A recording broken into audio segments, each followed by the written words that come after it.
అందరికీ నమస్కారం. ముందుగా బ్రహ్మర్షి పితామహ పత్రిజీకి స్వర్ణమాల పత్రి మేడం గారికి ఆత్మ ప్రణామాలు తెలుపుకుంటూ, అలాగే బ్రహ్మర్షి తడవర్తి రాఘవరావు సార్కి బ్రహ్మవిదృష్ట రాజలక్ష్మమ్మకి ఆత్మ ప్రణామాలు. ఈరోజు మనము ముందుగా తెలుసుకున్న 5 ఫింగర్స్ కాన్సెప్ట్, దానిలోనే మనము రామాయణం గురించి కొంచెం తెలుసుకున్నాం, ఇంకా కొంచెం వివరంగా తెలుసుకుందాం. ఇదంతా నేను ఎందుకు చెప్తున్నాను అంటే, ఎక్కువ చదువుకోలేదు కానీ సాధన వల్ల సాధ్యమవుతుంది. ఎందుకంటే నేను 15 సంవత్సరాల నుంచి ధ్యాన మార్గంలో ఉంటూ పత్రి సార్ కాన్సెప్ట్లు ఎన్నో విన్నాను.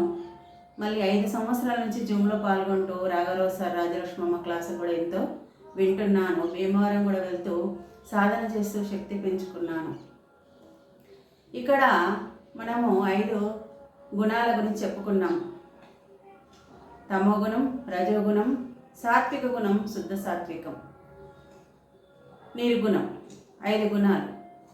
మరి తమోగుణంలో కుంభకర్ణుని తీసుకోవడం జరిగింది. మరి ఆయనకి బుద్ధి వికసించలేదు కాబట్టి, శక్తి లేదు కాబట్టి రావణుడికి ఎదురు చెప్పలేక, ఆయనకు తెలుసు రాముడు గొప్పవాడని, సీతమ్మని తీసుకురావడం తప్పు అని, ఈ యుద్ధం అన్నది అధర్మం అని, మరి సీతమ్మని ఇచ్చేయచ్చు అని తెలుసు. కానీ ఆయన ధైర్యం లేక చెప్పలేకపోయాడు, శక్తి లేక ఎదురు చెప్పలేదు. మరి నేను యుద్ధం చేయకపోయినా మా అన్నయ్య నన్ను చంపేస్తాడు, మరి అదేదో రాముడి చేతుల్లో చనిపోయింది నయము అని ఆయన యుద్ధానికి వెళ్ళడం జరిగింది.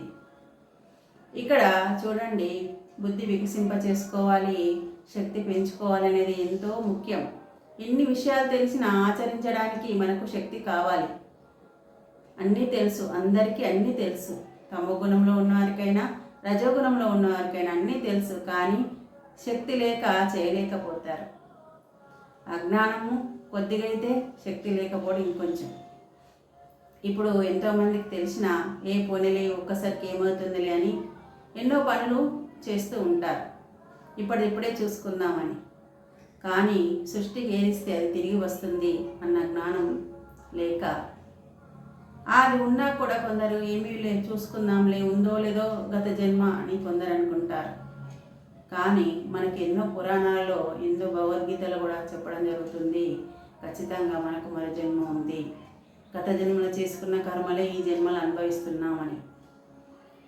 అలా తమోగుణంలో అలా కుంభకర్ణుడు నశించిపోయాడు.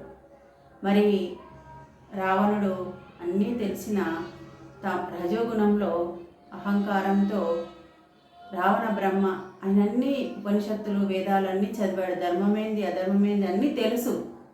కానీ కోరికల వల్ల ఆయన ధర్మంగా ఉండలేకపోయాడు.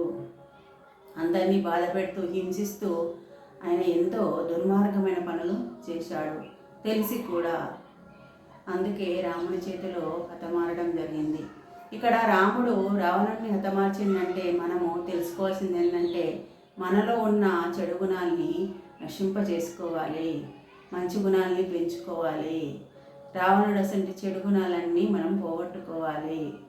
అలా పోగొట్టుకోవాలంటే ధర్మమైన జీవితాన్ని జీవిస్తూ, మనం ఎన్నో ఆహార నియమాలు పాటిస్తూ, మనం అందరికీ మంచి చేయాలని చేస్తూ ఉంటే ఆటోమేటిక్గా అజ్ఞానం అనేది వెళ్ళిపోయి జ్ఞానం అనేది ఉదయిస్తుంది. అలా మనకి సాత్విక గుణంలో విభూషణ్ణి చూసుకుంటే, రాముడు అన్నైనా కూడా ఆయన మాట వినలేదు. ఎవరైనా సరే ధర్మము సత్యము చెప్పినప్పుడు వినవాలి, నువ్వు వింటేనే బాగుపడతారు, ఆత్మ ఉన్నతికి ఎదుగుదలకి దోహదపడుతుంది. కానీ వినకపోతే ఎవరికి వారే నశించిపోతారు. అందుకే విభీషణుడు అన్న అధర్మమైన మార్గంలో నడుస్తున్నాడని ఆయనని వదిలేసి రాముడైన సత్య మార్గంలో నడుస్తున్న రాముడి వద్దకు చేరాడు. ఇక్కడ మనము తండ్రైన తల్లైన ధర్మమైన మార్గం చెప్పినప్పుడే పట్టించుకోవాలి, కానీ అధర్మమైన మార్గం ఏదో తెలుసుకొని మనము వదిలేయాలి. ప్రహ్లాదుడు తండ్రి అధర్మ మార్గం చెప్తే ఆయన మాట వినకుండా ధర్మమైన సత్యమైన ఆ హరిని నమ్ముకుని ఉన్నాడు. అందుకే ఆయనని ఏమీ చేయలేదు. తండ్రి అయినా చంపాలని ఎన్నో రకాల ప్రయత్నాలు చేసిన ఆయన చావలేదు. ఎందుకంటే ఆ పరబ్రహ్మను పట్టుకున్నాడు కాబట్టి. అలా విభీషణుడు ఎంతో ఉన్నతంగా ఆయన చిరంజీవిగా మిగిలిపోయాడు. అలాగే ఆంజనేయ స్వామి ఆయనకు ఎన్నో శక్తులు ఉన్నాయి, అష్టసిద్ధులు ఉన్నాయి, కానీ ఎప్పుడు కూడా ఆయన కోసం ఉపయోగించుకోలేదు. ఆ పరమాత్ముడు ఆ రాముడు కోసం, సత్యం మార్గంలో నడిచే వాళ్ళ కోసం మనము మన శక్తిని, మన సమయాన్ని, మన వనరులని ఏదైనా ధనమైనా ఉపయోగించాలి. అప్పుడే మనం ఎంతో ఉన్నతంగా ఎదుగుతాము. ఇప్పుడు ఆంజనేయ స్వామిగా మిగిలిపోయాడు, చిరంజీవిగా ఉండిపోయాడు. అంటే ఆయన శక్తుల్ని ఆయన కోసం ఎప్పుడూ ఉపయోగించలేదు. ఈ సత్య మార్గం, ధర్మ మార్గంలో ఉన్న రాముడు ధర్మంగా జీవించాడు. ఆయన కోసం ఈయన సహాయం చేశాడు. అంటే ఆ పరమాత్మ కోసమే ఈయన ఎప్పుడు ధ్యానిస్తూ ఉన్నాడు. ఆయన కోసమే జీవించాడు కాబట్టి ఈరోజు చిరంజీవిగా మిగిలాడు.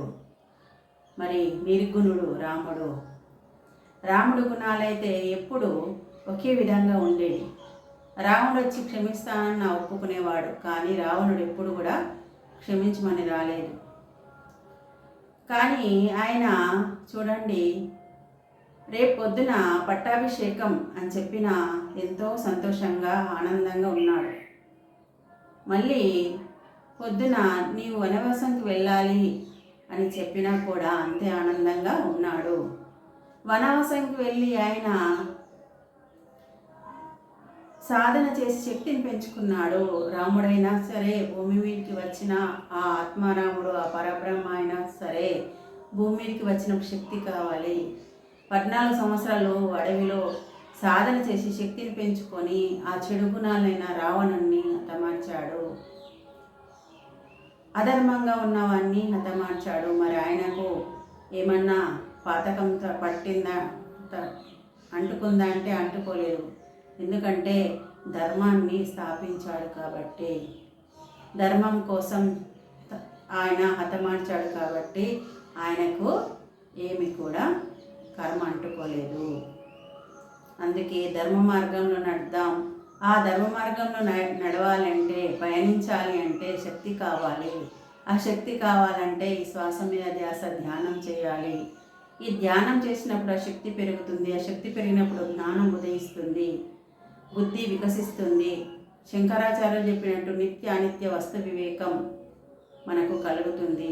అప్పుడు ఏది నిత్యమైనది, ఏది అనిత్యమైనది అని తెలుసుకొని నిత్యమైన దాన్ని పట్టుకొని మనము ప్రతిదీ ఆచరిస్తూ ఉంటాం.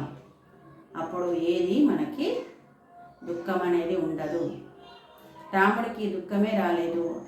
మీసమెత్తు దుఃఖమున్నా అజ్ఞానివి అన్నాడు పత్రిజీ. మీసమెత్తు దుఃఖమున్నా అజ్ఞానివి అన్నాడు. అంటే కొంచెం కూడా దుఃఖం అనేది ఉండద్దు, అప్పుడే జ్ఞాని అవుతాడు. అందుకే దుఃఖం పోగొట్టుకోవాలి అన్నా, మనము ధర్మంగా ఉండాలన్నా, సత్యాన్ని ఆశ్రయించాలన్నా, సత్యాన్ని ఆశ్రయించడం అంటే శ్వాస మీద ధ్యాస ధ్యానం చేయడమే సత్యాన్ని ఆశ్రయించడం. ఇప్పుడు సత్యాన్ని ఆశ్రయిస్తే ఆటోమేటిక్గా మనము ధర్మంగా జీవించగలుగుతాం. Thank you.